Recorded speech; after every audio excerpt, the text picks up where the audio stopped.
Não dá para fugir não aí, né? A gente vai estudar a palavra de Deus aqui, e a palavra de Deus tem a ver com a maneira como Jesus olha para a nossa fé. E a Bíblia diz assim, João 2, versículos 23 a 25.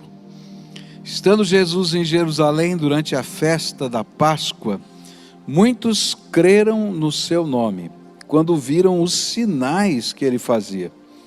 Mas o próprio Jesus não confiava neles, porque conhecia a todos, e não precisava que alguém lhe desse testemunho a respeito das pessoas, porque ele mesmo sabia o que era a natureza humana. E tem um hino antigo, se você tem o cabelinho branco, que nem o meu, vai lembrar, né? Que o estribilho dele dizia assim: sua fé Jesus contemplará, não é?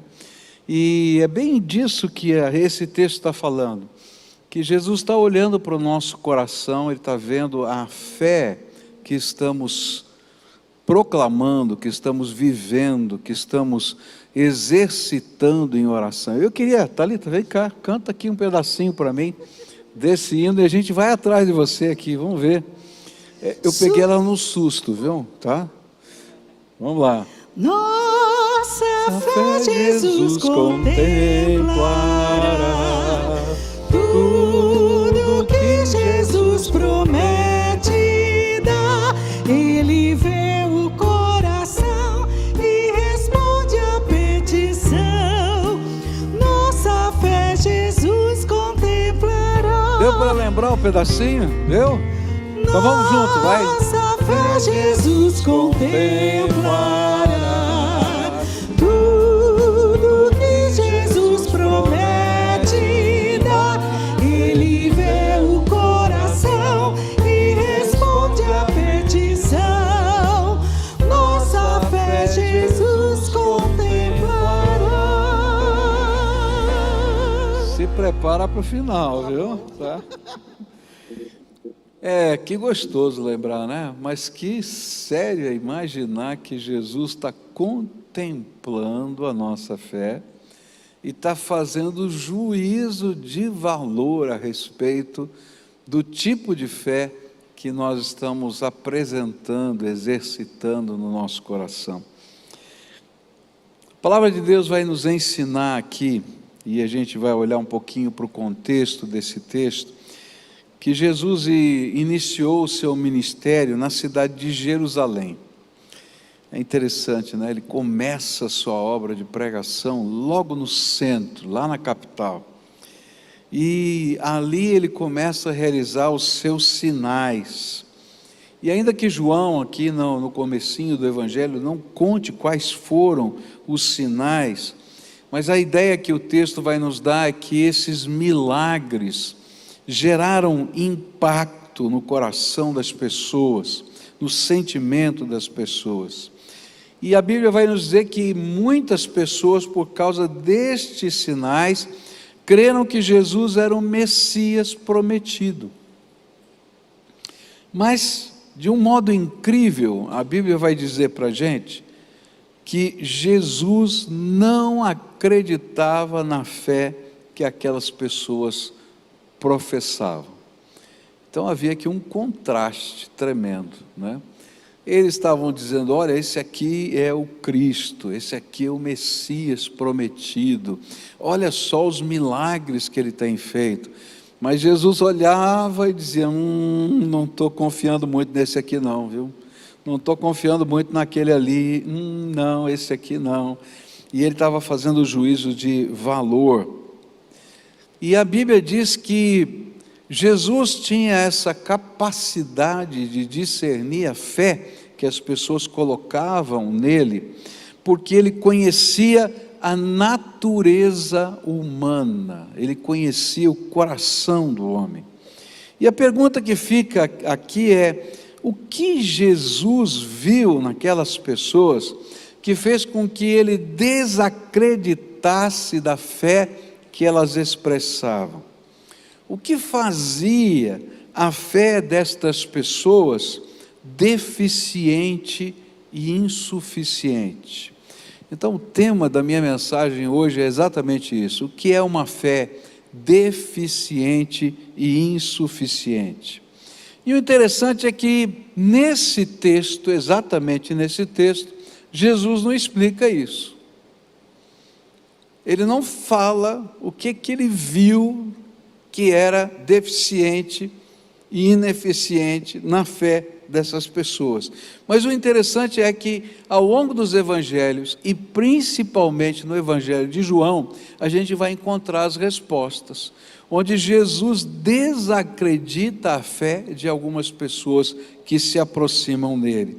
E o nosso objetivo hoje é tentar descobrir à luz das Escrituras o que há na nossa natureza humana que pode fazer com que a nossa fé seja deficiente e insuficiente aos olhos de Jesus, tanto para a nossa salvação eterna, como também para a nossa caminhada aqui na vida com o Senhor.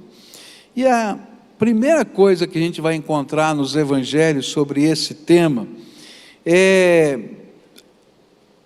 quando Jesus fala que a fé é deficiente e ineficiente quando os tesouros que colecionamos no nosso coração são maiores do que Jesus na nossa vida. E ele começa bem por aí, não é? E a gente vai vendo isso.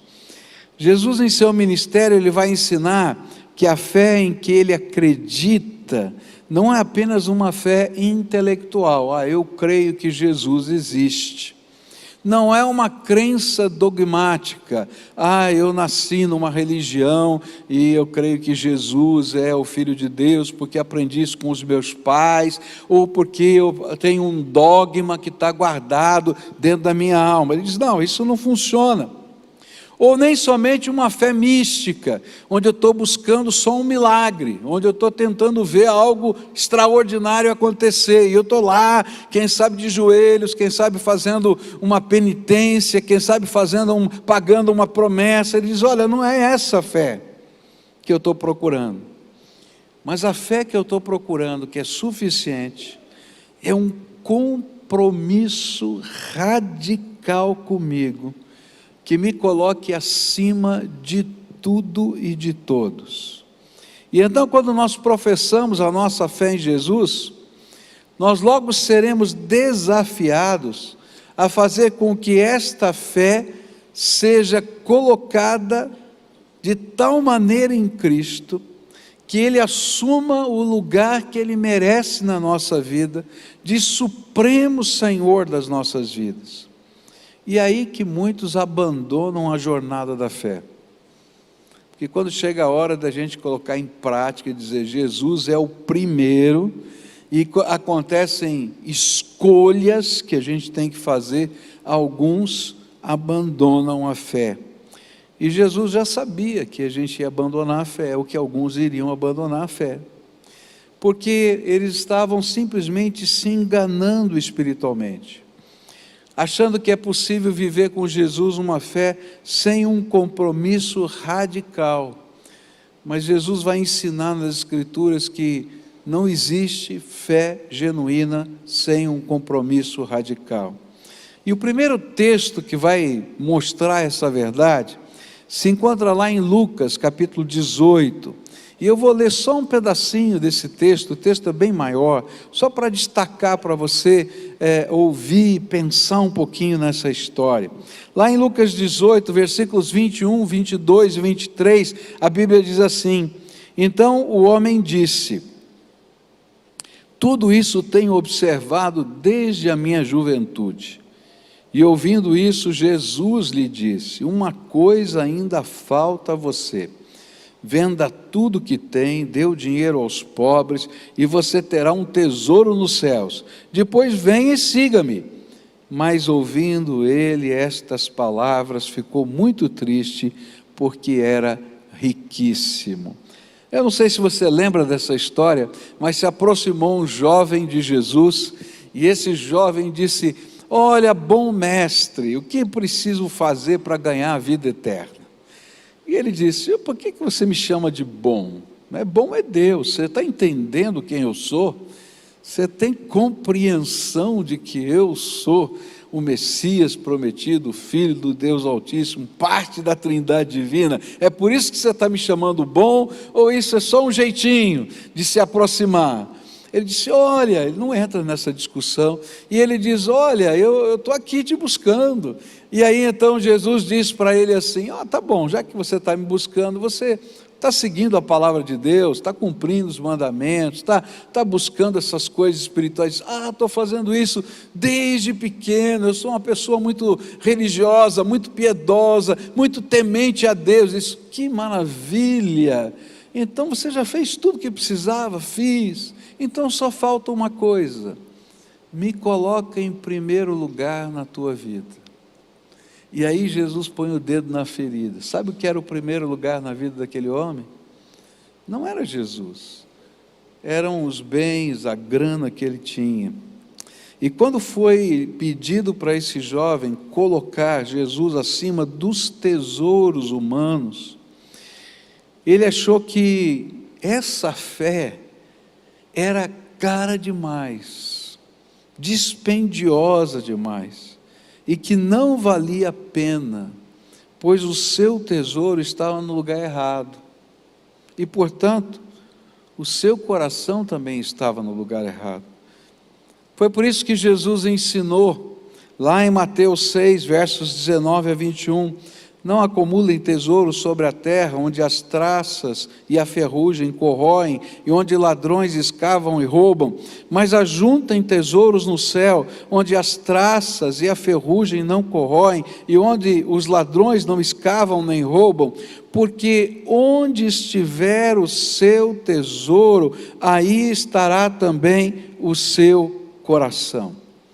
E o que Jesus está dizendo não era grana, o problema desse moço não era dinheiro, o problema desse moço não era se você é rico ou se você é pobre, porque dinheiro é só papel. E é interessante isso, você pensar que dinheiro é só papel.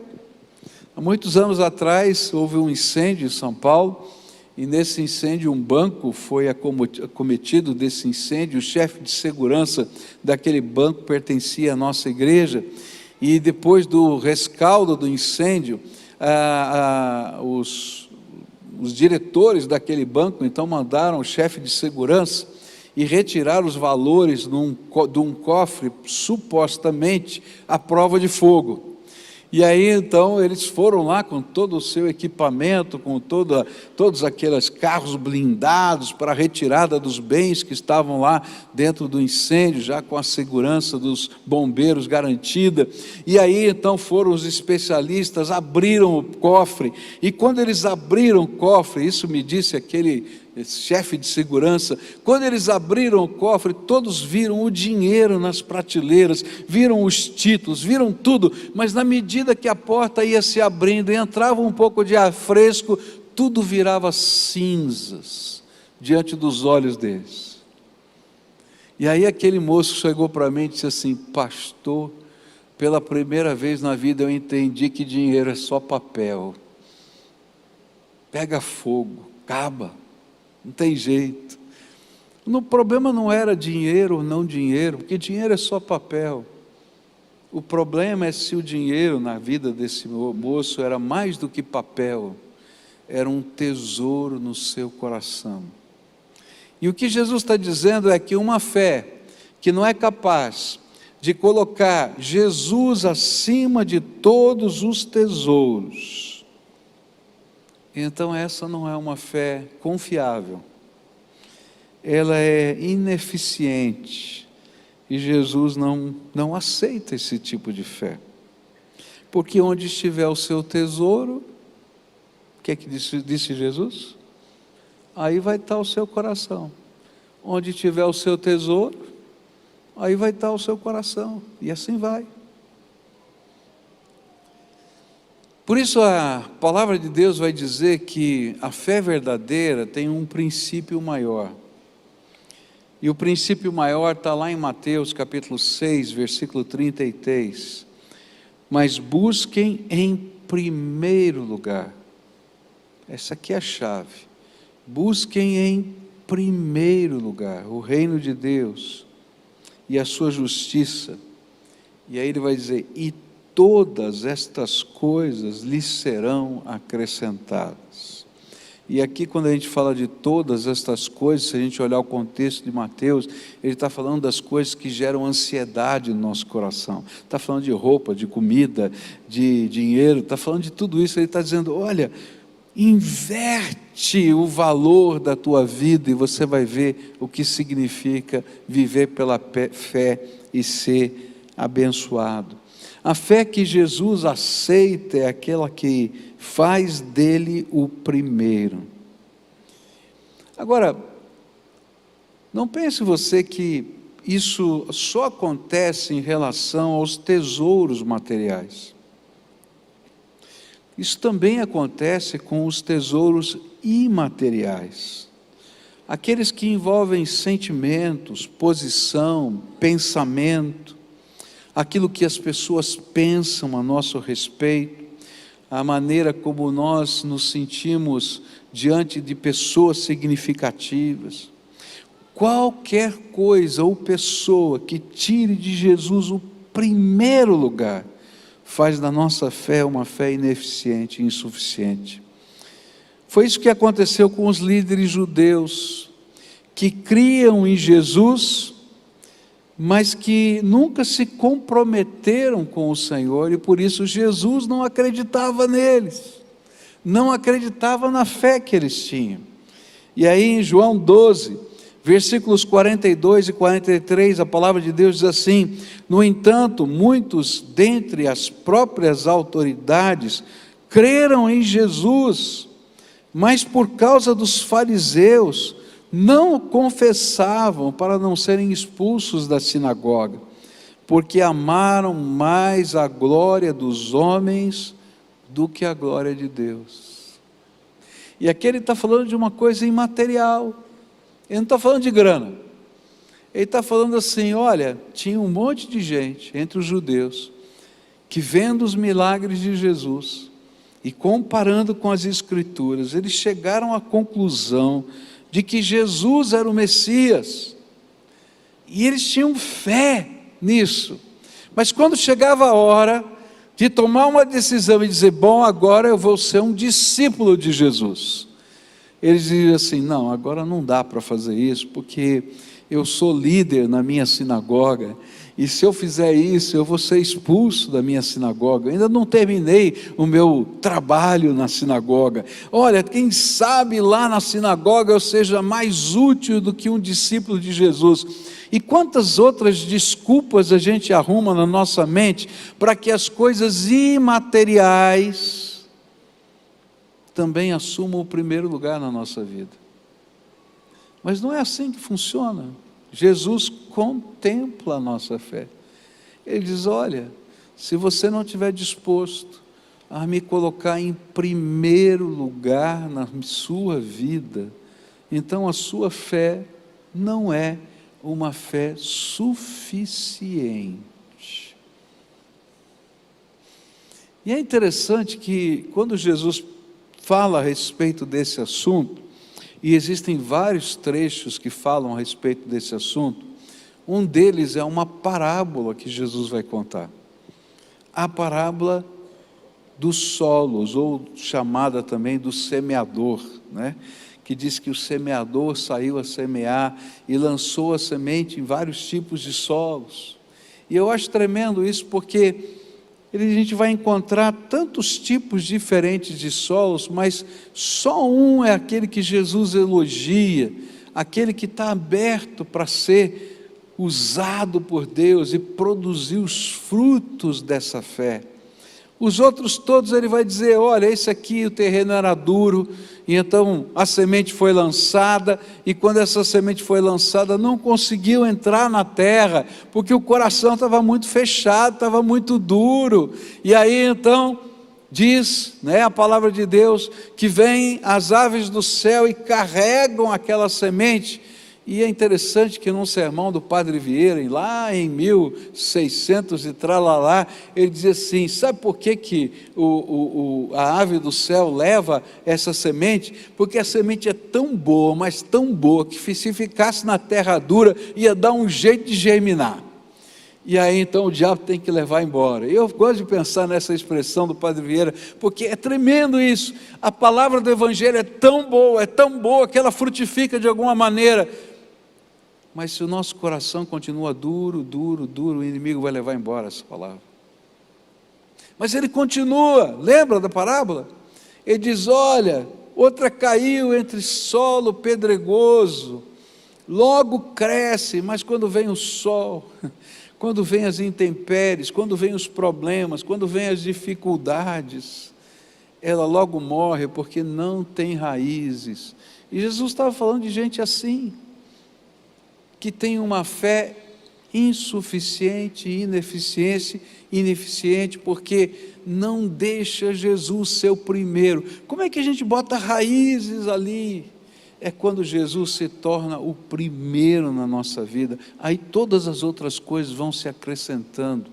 E essa é a grande batalha que muitos de nós vivemos. Porque sem uma entrega total da vida a Jesus, não existe fé genuína. Não são as práticas religiosas que fazem a nossa fé, mas é o nosso compromisso que Jesus é o que faz nossa fé firme o suficiente para que Ele creia na nossa fé. É interessante que é mais ou menos assim na nossa vida, não é? Se alguém diz para você que ama você, né? Diz: eu te amo, não é? E está aí, quem sabe, num relacionamento, num namoro, mas quando chega na hora de casar, tem medo de casar com você, você vai dizer: opa, que tipo de amor é esse? Tem alguma coisa errada nesse negócio. Ou quando tem vergonha de apresentar você para a família, piorou. Não é verdade? Você tem vergonha de mim? E essas vezes a gente não entende que Jesus trabalha esse nosso relacionamento de fé com valores ainda mais altos do que aqueles que nós mesmos colocamos nos nossos relacionamentos com as pessoas que são significativas para nós. Jesus é assim, Ele contempla a nossa fé. E a minha pergunta para você é: que tipo de compromisso você está disposto a ter com Jesus? Um compromisso que está acima de tudo e de todos? Ou tem algumas áreas da sua vida que você diz assim: olha, Jesus, olha, eu tenho um compromisso com o Senhor, eu temo ao Senhor, mas essa área aqui não mexe não. Essa aqui não, essa aqui é minha. Se a gente quer ter uma fé genuína, a gente precisa ter compromisso em todas as áreas com Jesus. Há alguma coisa na sua vida que o Senhor tem pedido a você e você não tem coragem de entregar? E se você não tem coragem de entregar, a pergunta é: por quê?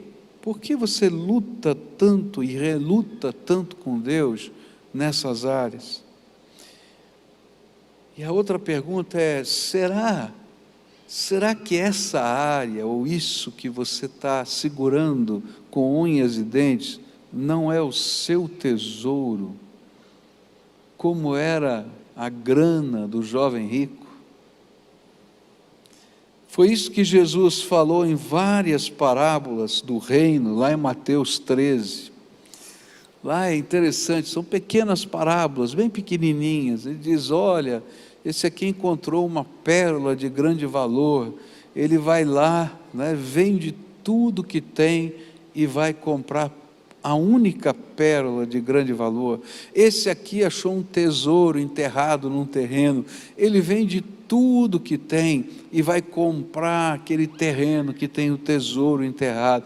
Cada uma dessas parábolas são uma ilustração para isso que eu estou dizendo. Ou Jesus é o centro da nossa fé, da nossa vida, ou tem alguma coisa errada na nossa fé. Durante toda a era do cristianismo, sempre existiram pessoas que Jesus não acreditava na fé dessas pessoas. Desde lá, multidões que se aproximavam dele, Jesus dizia que não acreditava na fé.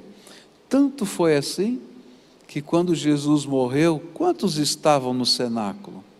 Você lembra?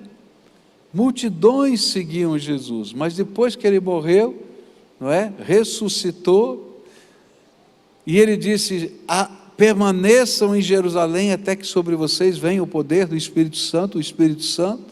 Quantos tinham lá? Você lembra quantos tinham? 120. Eram milhares que seguiam Jesus, mas só tinham 120 lá. E quando a igreja começa a nascer, não eram os milhares das multidões que estavam perseguindo os milagres de Jesus que se encontraram com ele. Sabe quem foram? Aqueles que iam se convertendo pelo caminho à luz do testemunho dos 120 e estavam dispostos a fazer Jesus o primeiro nas suas vidas. Eu acho que eu não tenho tempo agora aqui, porque tem outras questões que Jesus apresenta para a gente, mas hoje eu vou ficar com essa aqui. E eu queria dizer para você isso: olha, sua fé Jesus contempla. E a primeira grande lição é essa, que eu vou continuar estudando com você depois.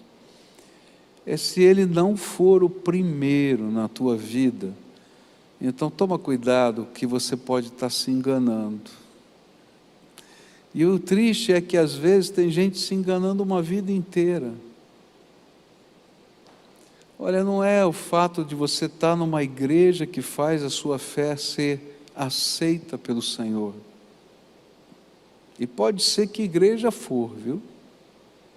O que faz a sua fé ser aceita é quando a gente está disposto a colocar tudo no altar de Deus.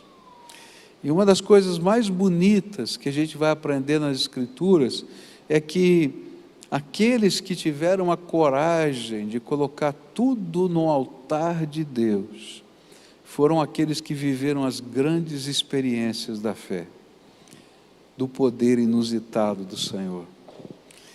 Queria terminar com essa lembrança do Velho Testamento. Um dia chega o profeta Elias, e o profeta Elias recebe uma ordem do Senhor, que ele vai chamar Eliseu para ser um profeta no lugar dele. E então ele chega na fazenda de Eliseu, e ele, num gesto profético, e esses gestos proféticos eram uma maneira bem peculiar do Velho Testamento de deixar marcas espirituais. Elias então tira sua capa, não é? E ele tira sua capa, e eu imagino Eliseu, que era um fazendeiro, estava cuidando lá com o seu arado, e ele tinha lá as suas juntas de bois, e ele devia estar cuidando, porque para ter mais do que uma junta de boi, devia ter empregados, porque ninguém consegue tocar 2, 3, 4, 5, 6 juntas de boi sozinho, e ele deveria estar lá olhando isso, e de repente chega o profeta, e todo mundo diz: olha, o profeta está chegando, está indo na sua direção, né? E ele chega lá e de repente tira a sua capa, imagina a cena, né? Tira a capa e lança sobre Eliseu, e disse: olha, o Senhor me mandou chamar, porque você vai ficar no meu lugar como profeta. E ele está agora com a capa de profeta. Ele diz: venha. Ele diz: espera um pouquinho. E é interessante porque algumas pessoas já disseram para Jesus: espera um pouquinho. Ele diz: não está, ou vem ou não vem. E eu fiquei pensando outro dia, por que Eliseu esperou, pediu para esperar um pouquinho, e Elias aceitou? Porque ele pegou todas as juntas de boi, e os seus arados, que eram feitos de madeira. Construiu um altar, a lenha era o arado e os bois eram o sacrifício. E ele ofereceu tudo a Deus, vestiu a capa e foi embora. E eu fico pensando, por quê? Porque a partir daquele instante, quando ele estava se comprometendo com o chamado de Deus, ele não tinha mais para onde voltar. Não tinha terra, não tinha boi, não tinha arado, ele só tinha o projeto de Deus na sua vida. Essa fé Jesus aceita. Se você sempre deixa uma pontezinha, uma portazinha aberta, para voltar onde você vivia no passado, então você ainda não se comprometeu definitivamente com Jesus. E eu não estou falando de grana, não, eu estou falando de vida. A gente tem que colocar Jesus lá em cima, em primeiro lugar. Essa fé, Jesus contempla e aceita. Nessa manhã eu queria orar com você, e queria desafiar você a tomar algumas decisões muito sérias na sua vida. Decisões que não são fáceis. E o interessante é que de tempos em tempos o Senhor coloca as nossas decisões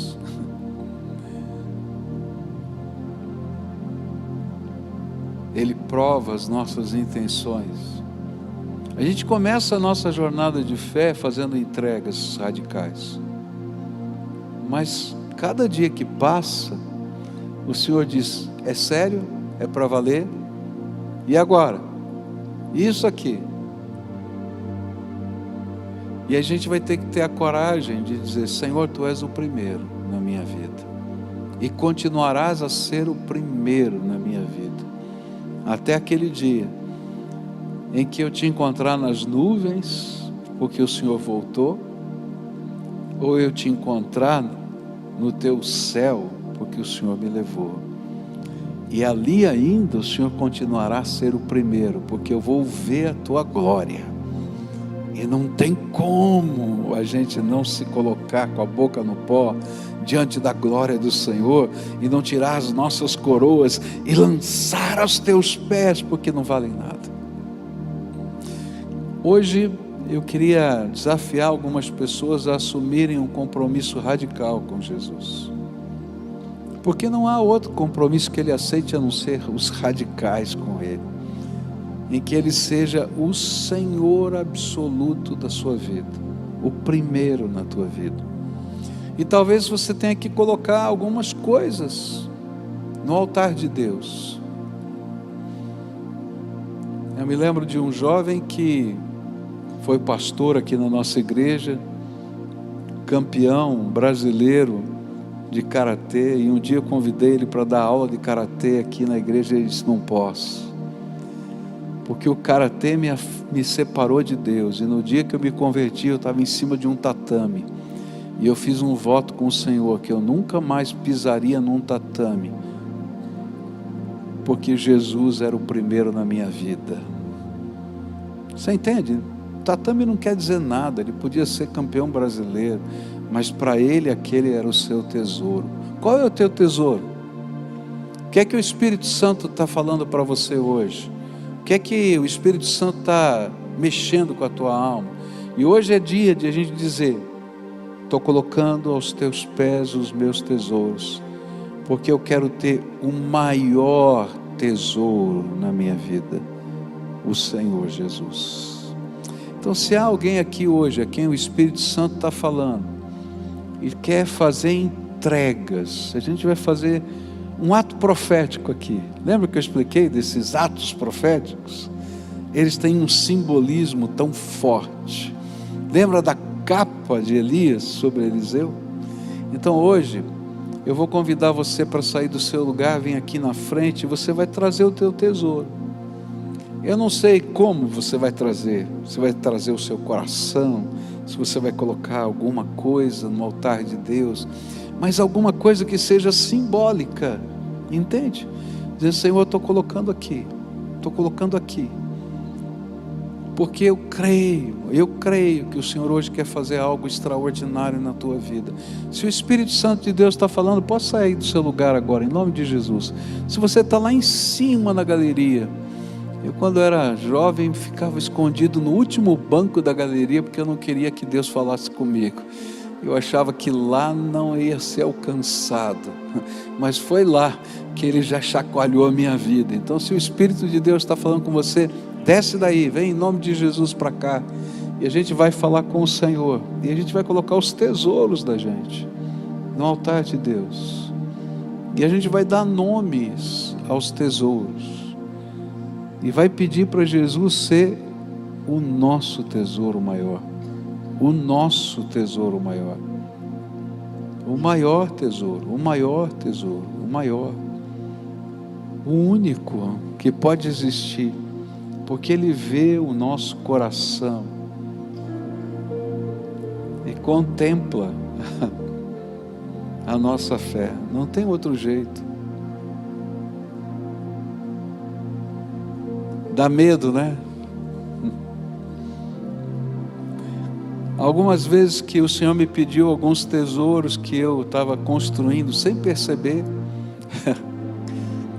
e Ele mostrou bem claro para mim. Eu me lembro que eu chorei para entregar no altar de Deus. Mas vale a pena, porque Ele tem coisas tremendas. Aquilo que a gente imagina ser o melhor, não é o melhor. Ele tem coisas ainda melhores para nós. Se Jesus está falando, vem em nome de Jesus, tá? E aí vocês aí, meninos, já entregaram os seus tesouros aí? Porque esse aqui não é um lugar não onde a gente se esconde. Se Deus está falando com você, vem para cá também, tá?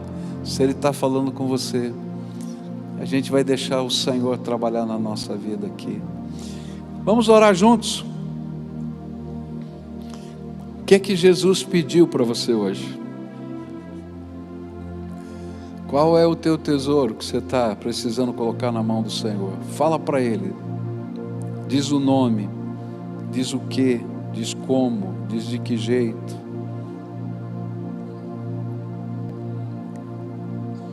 É caro, né? É caro, eu sei. Mas Jesus vale mais. Coloca no altar de Deus hoje. E agora convida Jesus para assumir o lugar primeiro, o trono. Porque se você deixar esse lugar que você colocou vazio, o inimigo vai preencher já já. Mas se você deixar Jesus nesse lugar, ninguém vai tomar esse lugar de você não. Coloca isso no altar de Deus. Pai querido, eu quero interceder por esses meus irmãos, por essas pessoas queridas, gente que o Senhor ama e a quem o Senhor está falando aqui hoje, pelo poder do Teu Espírito Santo. E nessa hora, Pai, eu quero te pedir, começa a abrir as janelas dos céus e derramar do Teu Espírito sobre a alma deles. Ó Pai, há uma sensação quando a gente depõe os tesouros de um vazio. Vai ficar um buraco aqui dentro. Ah, Pai, revela para esses Teus filhos o que significa ser cheio do Espírito Santo. E começa agora a derramar a unção do alto. E que esses Teus filhos, Senhor, não fiquem vazios, mas transbordantes da Tua graça. Transborda Jesus, transborda Jesus, transborda Jesus. Põe a Tua mão de poder, põe a Tua mão de graça e faz com que as coisas extraordinárias do Senhor comecem a acontecer na vida deles. Alguns naquele tempo Te seguiam por causa dos milagres, mas aqueles que depuseram os seus tesouros, o Senhor fez com que realizassem milagres no Teu nome. Então, Senhor, que estes sejam agora aqueles que o Senhor vai empoderar com graça, suas mãos, seus lábios, seus pés, sua vida, sua casa, de tal maneira, Senhor, que a glória de Jesus brilhe na vida deles. Ó Pai, se tem pessoas que pela primeira vez aqui hoje estão depositando tesouros nas tuas mãos, eu quero te pedir, sela, Senhor, essa conversão com o selo do teu Espírito, e que haja, Senhor, um renovar da tua graça a cada dia, que haja, Senhor, um iluminar da mente pelo teu poder, e que haja, Senhor, frutos transformadores segundo a tua vontade.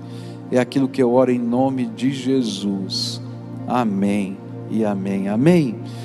Então, povo de Deus de pé aqui, a gente vai terminar esse culto assim, nesse clima de oração, tá? Se você está conosco aqui hoje, pela primeira vez você fez uma decisão lá de Jesus, negócio diferente aí na tua vida, então tem lá, ó, aquela pibcuritiba.org.br/Jesus. Eu convido você a entrar no seu celular, senão você vai esquecer, tá? E preencher aquele formulário. Gostaria, como igreja, de poder acompanhar você, ensinar os próximos passos, dizer o que a gente faz depois, tá? E aí você me dá esse privilégio de poder fazer isso, tá? Não é obrigatório, não é? O mais importante não é uma pessoa, uma igreja, é Jesus, tá? Mas se você me permitir ser um irmão mais velho, eu queria ser um irmão mais velho, caminhando com você, tá bom? E fica aí esse desafio. Agora canta com a gente e a gente vai terminando o culto juntos assim.